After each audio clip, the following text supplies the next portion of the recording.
Bom, vamos saber a opinião dos nossos convidados. Doutor Ivan Sartori, seja bem-vindo. Boa tarde ao senhor. O meu questionamento inicial é justamente a necessidade de se revalorizar, de se reinstitucionalizar os 3 poderes previstos na Constituição e o Ministério Público, que vem justamente da Constituição de 88. Há uma anomalia hoje institucional no país de um órgão apenas do Judiciário, estou falando do Supremo Tribunal Federal, que se sobrepõe a todos eles. Ou seja, a cura para um problema, ou seja, o remédio para esse problema de anomalia está dentro da Constituição, ou seja, é o respeito e a separação dos poderes, como está previsto na Carta, não é?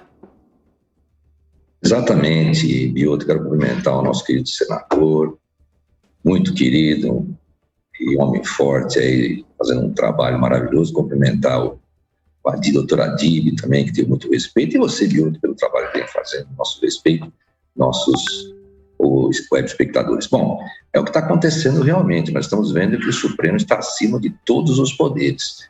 Ali nós temos aí decisões monocráticas dos ministros e que tomam todo tipo de decisão. Você viu agora no TSE, inclusive decisão sobre a questão das manifestações. Já fugia isso da competência do TSE. Na verdade, um dos ministros, que é o ministro Alexandre de Moraes, arrogou para si todos os poderes possíveis e imagináveis, no sentido de tomar qualquer tipo de decisão, ignorando, inclusive, o prerrogativo de foro, devido processo legal, e, infelizmente, ignorando aí dispositivos da Constituição, que são cláusulas pétreas, né? Como nós estamos vendo a censura aí das redes sociais, de diversos, e até de parlamentares, que isso fere o artigo 53, porque fere a imunidade parlamentar. Como conversar, como trocar ideia, como falar hoje, como se comunicar com seus eleitores ou com os seus mandantes, né, por internet, sem uma rede social. Então, isso é muito sério, é muito grave. Nós estamos aí vendo que o artigo 5º, incisos 4º, 9º, estão sendo feridos. Também a questão das manifestações, desde que pacíficas, elas têm que ter lugar e pode ter lugar, está lá no artigo 5º, inciso 16. Agora, para resolver esse problema, quem poderia resolver seria o Senado. O Senado se omite, né? Não os senadores como o senador Girão, mas a presidência do Senado e a grande parte dos senadores, né, que se omitem e que não restabelecem esse equilíbrio.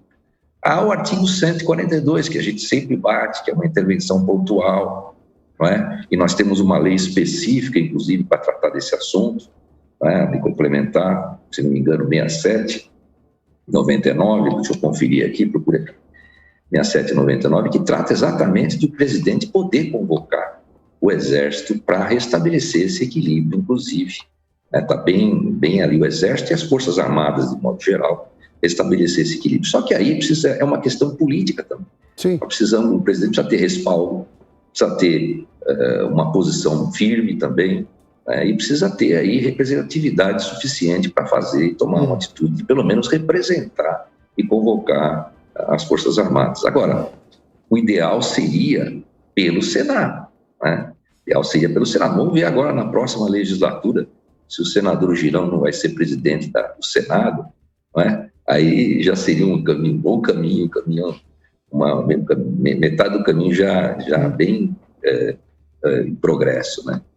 Senador Girão, eu preciso agora chamá-lo aqui, né? O doutor Sartori já fez menção.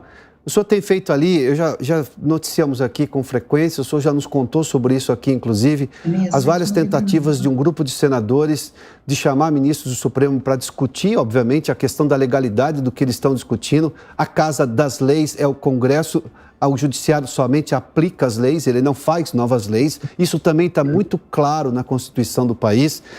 Eu estou chamando de anomalia institucional porque a gente está vendo que os poderes... Eu vejo uma justiça inteira. Pega esse caso recente, e a gente não quer fulanizar, mas enfim, eu tive toda uma estrutura decidindo do judiciário que trabalhou durante anos a fim que depois uma decisão, inicialmente monocrática, depois referendada pela maioria do Supremo, apagou todo o trabalho da justiça, no caso, obviamente, da anulação lá em relação ao agora presidente eleito, Luiz Inácio Lula da Silva. Mas, no caso, por exemplo, julgado inicialmente em Curitiba. Mas a questão é, os 3 poderes, só tem um poder, na verdade, só tem uma corte acima de um poder que está decidindo tudo no país. Qual vai ser a resposta que o Congresso pode dar, especificamente no caso do Senado, apesar, obviamente, de o senhor representar hoje uma minoria lá que está querendo discutir esse assunto? Olha, Adalberto, em primeiro lugar, eu quero cumprimentar você, que tem sido aí um jornalista corajoso, focado nesse assunto, que tem incomodado todo brasileiro de bem.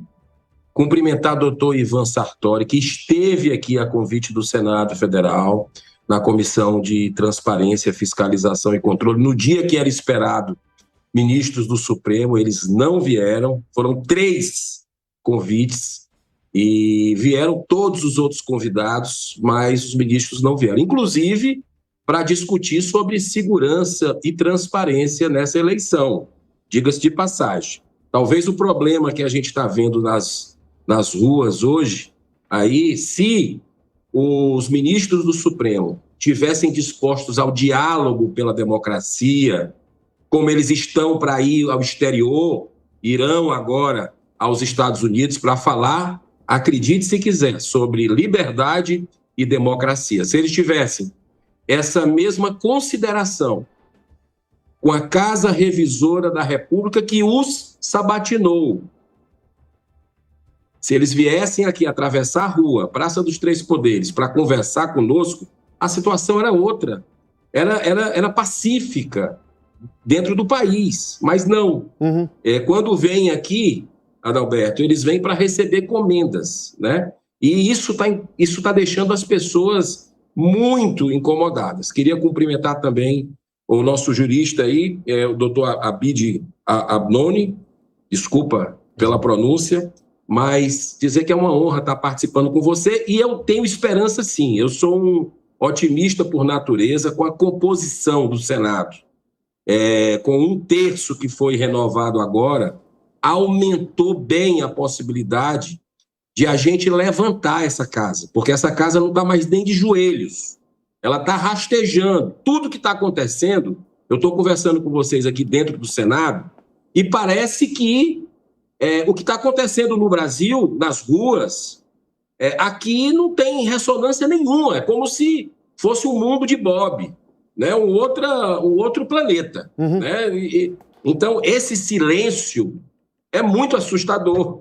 É muito assustador para quem quer ver a coisa correta. Então, eu espero, sinceramente, que esse esmagamento que uma casa está fazendo, que é o Supremo Tribunal Federal, o TSE, fazendo sobre os demais poderes da República, que isso cesse infelizmente, a partir de 1º de fevereiro. Porque com esse Congresso que está aí, posso queimar minha língua. Né? Com essa composição hoje, acho que a gente não consegue. Agora, o grande trunfo, sabe qual é, Adalberto? O grande trunfo, e talvez as pessoas não estejam percebendo isso, é a sociedade estar mais junto daqui. É a sociedade, de forma pacífica e ordeira, se aproximar dessa casa e cobrar os seus representantes. Aí sim, pode ser que a gente tenha uma ótima notícia em poucas semanas. Tá, doutora Adib, quero trazê-lo também para esse debate. O fato é que a gente está numa anomalia, e quando se está numa anomalia, se perde as referências que nos conhecíamos até então, para qualquer coisa. O devido processo legal hoje, eu confesso, e eu não sou jurista, mas acompanho isso de perto, eu já não sei mais o que é o devido processo legal na interpretação, seja do TSE ou do Supremo Tribunal Federal. Como lidar com tudo isso, doutora Adib? Boa tarde também aos convidados, doutor Sartori e o senador. E eu vejo que nós temos aí uma dificuldade, às vezes até de entendimento, com relação à nossa Constituição, como você havia passado, informado, que nós temos aí os 3 poderes: executivo, legislativo, judiciário, e eles devem trabalhar de forma harmônica, independentes, e um não pode intervir na competência do outro. E quando colocamos aí, verificamos que tem algumas divergências nesse sentido, ele traz os princípios, nós estamos falando de princípios constitucionais que não podem ser violados em detrimento de outrem. Tudo tem, não é ilimitado o poder de cada um, de forma que ele possa intervir. Então, eu vejo que essa anomalia, esse problema que desse conflito existente, nós temos aí que trazer, como mesmo o senador havia dito, sentar para que os poderes eles comecem a se entender. Principalmente o Senado, que o Senado é o poder fiscalizador, é o poder que tem a possibilidade de fazer qualquer tipo de intervenção contra o Supremo ou contra qualquer abuso daqueles magistrados. Então, nós temos aí condição, sim, de conversar, começar a verificar. E se, eventualmente, no pleito, como havia dito que existe fraude, ela é anulável. Qualquer eleição ela pode ser anulada. Tem o artigo lá do TSE que pode ser anulado se, eventualmente, houver fraude ou abuso ainda do poder. Eu acho que esse é o ponto, porque nós passamos por uma eleição polarizada. Bom, esse é um fato que todo mundo já conhece, mas nós não estamos falando mais de eleição aqui, embora tenhamos essa possibilidade da divulgação desse relatório. Eu confesso, não tenho conhecimento do que vai ser dito ali, mas enfim, fato que nós estamos defendendo aqui, a estrutura que nos trouxe até aqui, da Constituição que nos trouxe até aqui, é essa que está sendo vilipendiada, ou é essa que está sendo afrontada. A gente não está falando mais se alguém votou num determinado número ou um outro número na urna eletrônica. Esse é um fato, isso já passou e pode ser revisto de acordo com a lei, tem lei específica para isso. O que a gente está estranhando é que os três poderes, o senador Girão fez menção aí, né? O Senado já não está mais de joelhos, está prostrado completamente em relação a decisões, no caso do Poder Judiciário, estou falando especificamente das Cortes Superiores e do STF e do TSE. Agora, doutor Sartori, como reverter isso? Porque nós temos o remédio. Os poderes sempre conviveram e tinha ali problemas, buscava-se na lei um entendimento e a punição, obviamente, a quem ultrapassasse o seu limite. O Congresso vai lá e veta coisas do presidente, o presidente vai lá e veta coisas do Congresso e a discussão acontece dentro da lógica democrática. Agora, há decisões que são incontestáveis no país, na democracia nada me parece incontestável, não na democracia que me ensinaram até outro dia. Olha, em primeiro lugar, eu quero dizer que quando a gente fala no artigo 142, não se fala em golpe, não se fala em depor ninguém, o que se fala simplesmente é de restabelecer aí o equilíbrio entre os poderes. Quanto à lei que eu menciono aqui, a lei 97/99, que fala, inclusive, aqui no artigo 15, que o presidente pode efetivamente garantir a lei e a ordem desse jeito. Emprego, o artigo 15, né, dessa lei complementar 97/99, emprego das Forças Armadas da Defesa da Pátria, garantia dos poderes constitucionais, da lei e da ordem, da participação da operação de paz, é de responsabilidade do presidente da República, determinará o ministro da Estado de Defesa a ativação de órgãos operacionais observadas as seguintes subordinações, e aí a lei vai especificando. O que a gente fala é que seria um caminho constitucional, e a gente insiste isso, e com respaldo de entendimento de diversos juristas, inclusive o nosso querido Ibis Ganda, no sentido de que se restabeleceria por aí, nos termos dessa lei complementar 97/99. Outra coisa que eu observo também é que o artigo 21 do Regimento Interno do Supremo Tribunal Federal, ele é bem restrito ao admitir da decisão monocrática do ministro do Supremo. Hoje nós só temos decisões monocráticas ali que se sobrepõem a tudo e a todos, independentemente de o colegiado se manifestar. E o artigo 21 é bem restrito em relação a essa situação. Ele menciona o caso em que o relator, no parágrafo 1º do artigo 21, né, ele menciona exatamente quando o relator pode efetivamente decidir monocraticamente. E não é o que vem acontecendo, né? A gente vê aí que existe aí um festival de decisões monocráticas que vem efetivamente avançando, inclusive os direitos constitucionais pétreos que nós estamos perdendo, já perdemos os direitos constitucionais. E o pior de tudo que nós tivemos, o senador disse que o Senado está prostrado, imagine então a Câmara, né, em que foram buscar um deputado dentro da casa do povo, prender um deputado, colocar uma tornozeleira no deputado por crime de opinião, né, o que não existe no nosso ordenamento jurídico e que ele também está coberto pela imunidade parlamentar. Então, eu vejo isso com muita preocupação. E é uma pena que os demais ministros também, ou alguns não estão aí se manifestando, os demais ministros do Supremo, mas o Judiciário precisa voltar às suas atribuições constitucionais. Nós não podemos ficar censurando parlamentar, empresários, e essa história de fake news, né? Isso fere o artigo 220 da Constituição e fere o artigo 5º, nas incisos 4º e 9º, que a duras penas nós conquistamos aí ao longo da existência humana, esses direitos e garantias, à custa de muito sangue. Essa é a grande verdade. Sim. Nós não podemos admitir isso. Os que nos antecederam na história desse país nos legaram essa democracia, a qual nós estamos agora, no nosso papel, defendendo. Senador Girão, eu fiz menção que agora não é uma discussão em quem você vai votar. A polarização pode ser, já acabou por esse ponto de vista do dia da eleição.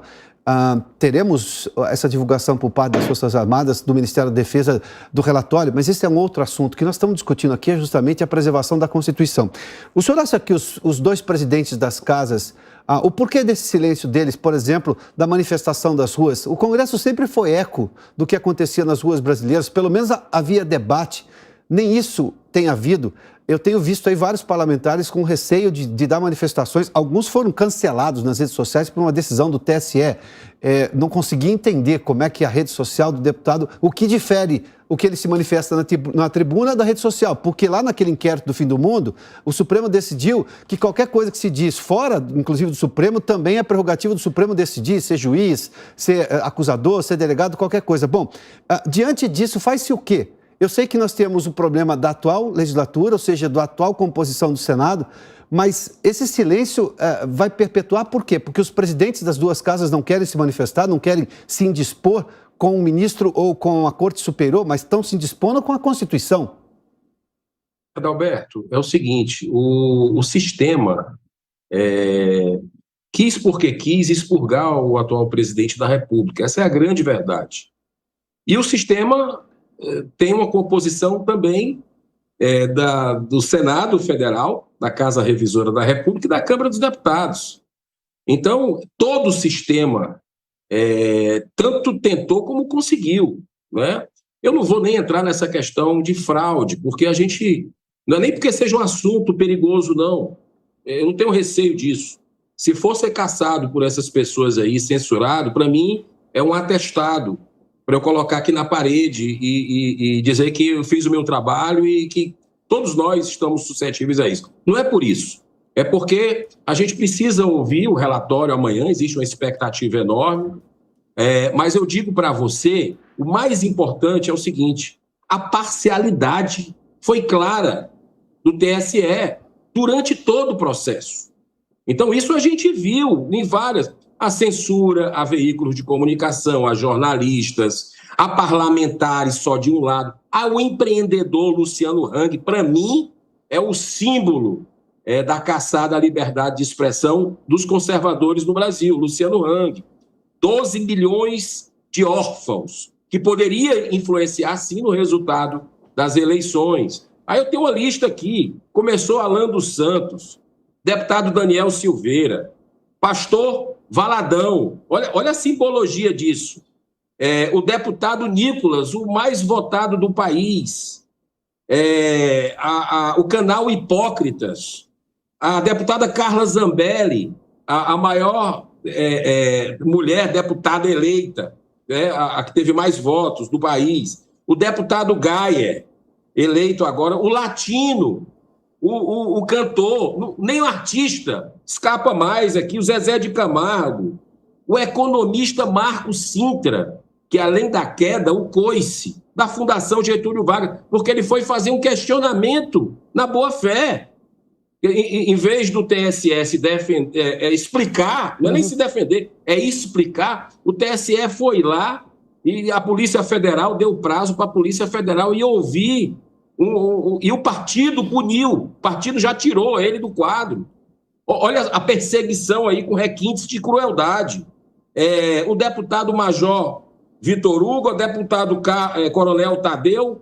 Aí fica a pergunta, quem será a próxima vítima? O que me deixa no coração partido, o Adalberto, mas eu quero fechar com esperança, é o seguinte, essas pessoas que estão nas ruas, você vê as imagens, com as crianças, com idosos, as pessoas brasileiras, não é golpista, não é fascista, são brasileiros, eles não estão sendo ouvidos pela imprensa.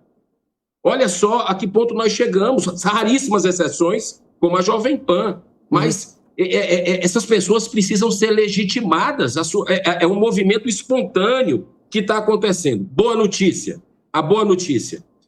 Há 12 dias nós estamos na abertura da Copa do Mundo. Imagina na história das Copas do Mundo. Hoje estava todo mundo já com as ruas pintadas, naquela expectativa em contagem regressiva. Eu fui presidente de clube de futebol, do Fortaleza, agora, em 2017. Eu não sei 3 titulares da seleção que foi anunciada. Eu juro para você, eu não sei quem são 3 titulares da seleção. E o brasileiro também não sabe, não está nem aí. A verdade é essa. Ele está preocupado com a liberdade dele que está sendo caçada e esse momento sombrio que a gente vive no Brasil, que é um poder passando por cima do outro, até presidente do Supremo Tribunal Federal sendo censurado. Essa é a grande realidade que a gente está vivendo. Doutor Adíbio, a gente viu essas manifestações das pessoas e se a gente tiver... Agora são 4 horas e 20 minutos. Se a gente olhar claramente, elas estão defendendo a Constituição. Às vezes usam alguma linguagem jurídica ali, algum artigo de intervenção federal, que é uma coisa muito clara do governo federal sobre o Estado, como houve a segurança, com relação à segurança no Rio de Janeiro. Mas, enfim, elas defendem a Constituição. Elas defendem liberdade de expressão, o que, por exemplo, já afasta qualquer leitura de que essas pessoas são golpistas. Não, elas estão defendendo a Constituição. Elas querem esse entendimento constitucional pacificado que tínhamos até recentemente. E como é que se pode dizer a essas pessoas para elas continuarem nas ruas, mas evitando, obviamente, frases que são desconexas ao que elas próprias acreditam, porque parte dessa imprensa alega isso, o que não é uma explicação. A imprensa tem que cobrir fato. Quando não vai lá, está se anulando. E aí está tomando um partido, o que não é papel da imprensa. Perfeito. A livre manifestação, a população que ela está se manifestando, ela tem todo o direito de... Isso está na Constituição Federal, é uma das princípios que são basilares, que a pessoa ela pode se manifestar, desde que seja pacificamente, seja de interesse, que não atinja outro princípio, então, constitucional. Então, desde que eles se manifestem de forma pacífica e em entendimento, exigindo o cumprimento da Constituição Federal, não há o porquê dessas pessoas serem barradas ou ainda sejam aí impedidas de fazer essas manifestações de forma pacífica. Mesmo porque o Supremo Tribunal Federal, ele não tem a competência, como você havia dito aí, de pessoas que não têm foro de prerrogativa, como a gente fala de deputados, senadores, até mesmo presidente, que é o Supremo que vai julgar. Ele tem que encaminhar, desmembrar. Normalmente, quando tem um deputado ou um senador que está envolvido num processo, é desmembrado e é encaminhado para o Supremo. E para decidir o desmembramento do processo. Uhum.